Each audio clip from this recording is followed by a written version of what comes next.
김일두 교수님 연구실 소속 박사과정 4년차 박세현 학생입니다.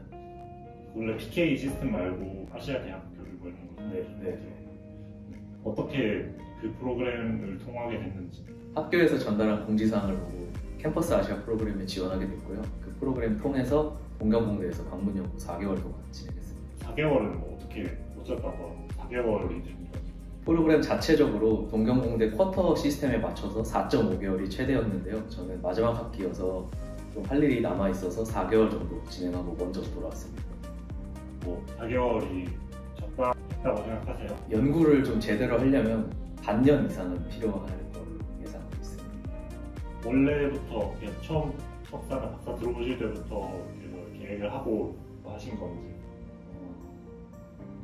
원래 해외 연구 경험을 좀 쌓고 싶었는데 연차가 많이 높아지면서 이제는 가야겠다, 더 늦으면 안 되겠다 싶던 찰나에 마침 프로그램 안내사항을 확인하고 지원했었습니다. 시기는 좀 적절하게 다녀오신 것 같아요. 저는 박사 4학년 첫 학기, 즉 7학기에 다녀왔는데요. 좀 더 빨리 가는 걸 추천드리고 싶습니다.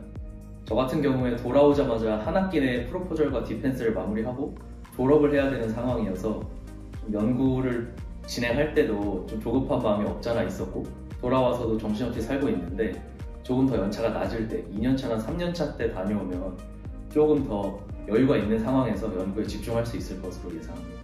해당 연구실은 어떻게 선택이 이루어졌나요? 소속 연구실 같은 경우는 제가 관심 있는 동경공대 케미컬 사이언스 학과와 머터리얼 사이언스 학과 홈페이지를 보면서 관심 분야에 종사하고 계신 교수님들을 서칭을 했고요. 3명의 교수님들을 뽑아서 1, 2, 3순위 리스트를 동경공대 측에 제시하였습니다. 그래서 프로그램 측에서 교수님들하고 컨택을 해서 제가 배정될 연구실을 알려주었습니다. 애초에 학교끼리 교류 프로그램이 마련되어 있고, 예, 맞습니다. 그러다 보니까 원하는 교수님을 학교 측에 문의를 하면 학교에서 그 교수님한테 이런 프로그램 때문에 이런 교류 학생이 원하는데 뭐 가능하냐 이런 식으로 컨택을 브로건이 너무 많다, 시설이 지금 이용자가 너무 많아서 새로운 학생을 받기 어렵다, 이런 사유로 못 받는다는 교수님도 계셨고, 얼른 오라고 해라 라고 기꺼이 받아주시는 교수님도 계셨습니다. 딱 원하신 그 분야의 연구실로 잘 갈 수 있었나요? 저 같은 경우에는 제가 원하는 연구 분야에 종사하고 계신 교수님 연구실에서 방문 연구를 수행할 수 있었습니다. 박사과정 기간 동안 저는 열촉매를 활용한 이산화탄소 전환 반응 연구를 주로 진행해왔는데요. 동경공대 타쿠야 하라다 교수님께서는 이산화탄소 포집을 주로 진행하고 계셨습니다. 제가 졸업 후에도 이산화탄소 관련된 연구 분야, CCUS, 즉 이산화탄소 포집, 활용, 저장 분야를 계속 연구하고 싶어서 연구실을 알아보던 찰나에 이산화탄소 포집 분야에서 새로운 소재분을 발굴해서 젊은 선구자 합격으로 알려지신 타쿠야 하라다 교수님 연구실에 컨택을 했습니다. 해외 위탁 가는 게 3개월까지는 전문의학이 안 밀린다고 들어가지고 3개월로 단기로 가도 오는 사람들도 있다고. 병특 때문에 3개월 정도 단기 파견 가는 학생들도 있을 텐데 그것도 저는 적극 추천합니다. 3개월 동안 한국에서 경험할 수 없는 새로운 것들을 거기서 많이 겪으면서 보고 듣고 배우고 올 수 있기 때문에 단기 파견이라도 해외에 다녀오는 것이 좋다고 생각합니다. 제가 알기로 제 주변에도 단기 파견 같은 경우에 특정 실험만 수행하러 가든지 노하우를 배워오러 잠시 다녀오는 케이스들이 있는데요. 저는 기간은 크게 중요하지 않다고 생각합니다.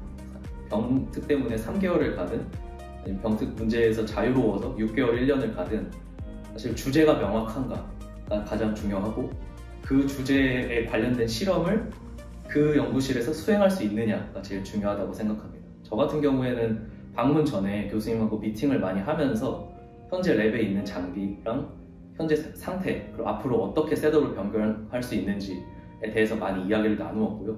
그 디스커션을 기반으로 제 실험 계획들을 계속 수정하면서 특정 실험들을 이때 수행해야겠다라고 철저하게 계획해서 4개월 동안 방문 연구 수행하고 있습니다. 기간은 저는 중요하죠. 목적이 분명해야 합니다. 해외로 이 거주지를 옮기고 연구소를 옮기는 과정에서 뭐 곤란했던 점이나 원래 예상했던 거랑 달라서 이런 경험들이 있었다. 일본은 한국하고 좀 가깝다 보니까 크게 어려운 적은 없었고요.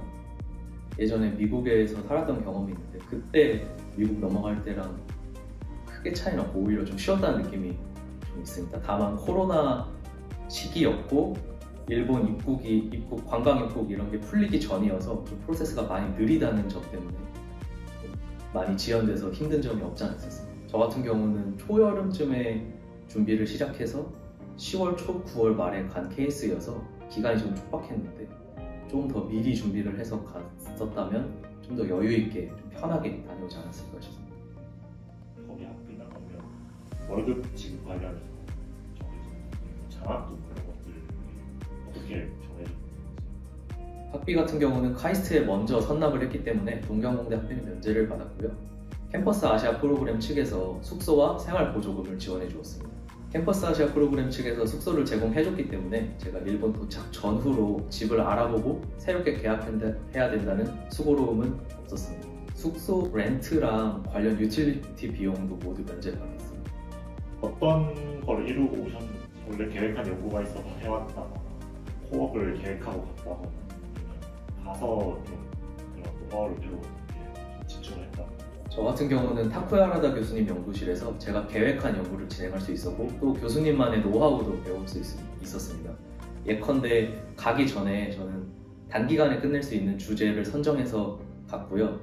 카이스트와 동경공대 지도 교수님들의 컨펌을 받고 관련 연구의 예비 실험을 진행했습니다. 제가 예상한 결과와 좀 다르게 나왔지만 오히려 재밌는 연구 결과가 나와서 더 큰 흥미를 가지고 지금 해당 연구 후속 분석이나 좀 추가 연구를 진행하고 있습니다. 그리고 또 교수님께서 아까 말씀드린 것처럼 이산화탄소 포집 분야에서 몰튼 솔트, 몰튼 옥사이드라는 새로운 소재군을 발굴을 하셨고 다른 연구자들이 이제 팔로우업 스터디를 많이 하고 있는데 관련해서 많은 노하우를 배울 수 있었습니다. 일본 연구실은 한국 연구실이랑 좀 분위기가 어떻게 다른데? 연구실 분위기 같은 경우는 한국과 마찬가지로 교수님마다 좀 달랐던 것 같습니다. 하라다 교수님 같은 경우에는 MIT에서 8년 동안 연구원으로 계셨어서 좀 더 미국인 성향에 가까워서 학생들이 자유롭게 연구하고 자유롭게 디스커션 할 수 있었고요. 교수님께서 학생 한 명 한 명을 좀 많이 신경 써주시고 학생들도 연구에 조금 더 집중할 수 있는 환경이었습니다. 한국과 다른 점은 한국 같은 경우에 단체 생활, 조직 문화를 중시하는 점이 있다면 제가 있었던 연구실 같은 경우는 이제 개인의 연구, 개인의 생활을 중시하던 측면이 있었습니다. 그렇다고 조직 문화가 안 좋다는 건 아니고요. 할 땐 하고 이제 개인 일에 집중하는 그런 환경이었습니다. 하라다 교수님 연구실에서 제가 한 가지 배워서 나중에 갖고 오고 싶다라고 생각했던 점은 그룹 세미나를 2트랙으로 진행한다는 점이었습니다. 일주일에 2번 정도 세미나를 하면서 학생들을 서로 다른 순번으로 돌려서 한 번은 연구 발표, 다른 한 번은 관련 분야의 페이퍼 리뷰 식으로 진행을 해서 학생들이 조금 더 빠르게 배울 수 있도록 교수님께서 장려해 주셔서 이 점을 나중에 꼭 활용하고 싶습니다. 일본 생활을 보면 한국 생활보다 편리했던 한국 생활보다 편리했던 점은 일본인들의 친절함과 일본 음식으로 꼽을 수 있습니다. 우선 저는 외국인이다 보니 일본어를 배워서 제가 말을 하더라도 한국 억양이 묻어나올 수밖에 없었습니다. 그럼에도 불구하고 제가 일본어를 하려고 노력한다는 점을 다른 일본인들이 높게 사주어서 오히려 더 친절하게 해주려고 했었습니다. 비슷한 예로 우리나라에서도 외국인들이 한국말을 배워서 예컨대 김밥천국에서 이모 모든 김밥 하나 주세요 하면은 점원분들께서 한국말 어디서 배웠어요? 하면서 더 이렇게 친절하게 해주시는 것처럼 동아시아인들의 정을 일본에서도 느낄 수 있었고요. 또 원래 일본 음식을 많이 좋아했어서 높은 퀄리티의 일본 음식을 먹을 수 있었던 게 저한테는 매우 편리했습니다. 반대로 불편했던 점은 속도와 숙소와 오피스 간 거리입니다. 좀 한국은 속도가 많이 빠른 반면에 일본은 좀 느린 편이어서 심지어 행인들의 걸음걸이마저도 느렸습니다. 그래서 한국인이라 빨리빨리 문화가 몸에 배어 있어서 약간의 불편함은 있었지만 금세 적응하였고요. 숙소와 오피스가 전철로 한 4-50분 정도 떨어져 있어서 좀 원하는 시간에 오피스에 있지 못하고 열차 시간에 맞춰서 제 실험 계획을 수정해야 되고 생활 패턴을 수정해야 된다는 점이 조금 불편했습니다. 마무리 멘트 경험해서 동경공대 방문 연구를 다녀오면서 저는 연구적으로, 연구 외적으로 정말 많이 배우고 돌아왔습니다. 우선 연구적으로는 교수님께서 저한테 시니어 박사과정 학생으로서 후배 학생들, 즉 석사 학생이 위주인 연구실 학생들의 학생들에게 좋은 멘토가 되어주길 기대하셨습니다. 그래서 요청하는 친구들과 진로 상담을 많이 했고요. 연구적으로는 제가 먼저 나서서 연구 셋업이나 분석 기법, 그리고 그 학생들이 주장하는 메커니즘을 어떻게 증명해야 될지 등에 대해서 심도 있는 논의를 매우 자주 진행했습니다. 뿐만 아니라 하라다 교수님과의 긴밀한 네트워크도 형성할 수 있었습니다. 연구적으로 제가 자주 찾아뵙고 많이 논의를 하였고요. 아직도 기억이 나는 장면은 그래프 하나, 이산화탄소 흡탈착 관련된 그래프였는데 거기에 나오는 피크 하나를 놓고 10분 동안 얘기했던 적이 있었습니다. 이런 철저함을 배울 수 있었고 그때 연구는 이렇게 해야 되겠구나, 좀 천천히 하더라도 하나하나 들여다보고 좀 매티큘러스하게 해야 되겠구나 많이 느꼈습니다. 뿐만 아니라 하라다 교수님께서 오피스에 자주 계셔서 개인적으로 고민이 있거나 궁금한 점이 있을 때 자주 찾아뵙고 제 개인적인 고민들 그리고 진로에 대한 고민들을 많이 상담했습니다. 덕분에 연구 내적, 외적으로 교수님과 가까운 관계를 형성할 수 있었고 앞으로 이 네트워크를 잘 활용해보고자 합니다. 또 마지막으로 한미일 3개국에서 대학원 이상의 공부를 진행한 경험이 있습니다. 한국 같은 경우에는 속도의 장점이 있고요.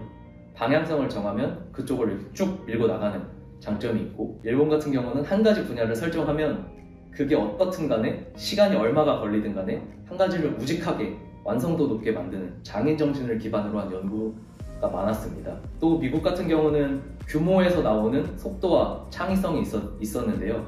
이 한미일 3개국의 서로 다른 점 그리고 좋은 점들을 잘 흡수해서 남은 박사과정 기간 동안 그리고 졸업 후 향후 연구자로서 잘 활용하여 좋은 연구 많이 하고 싶습니다.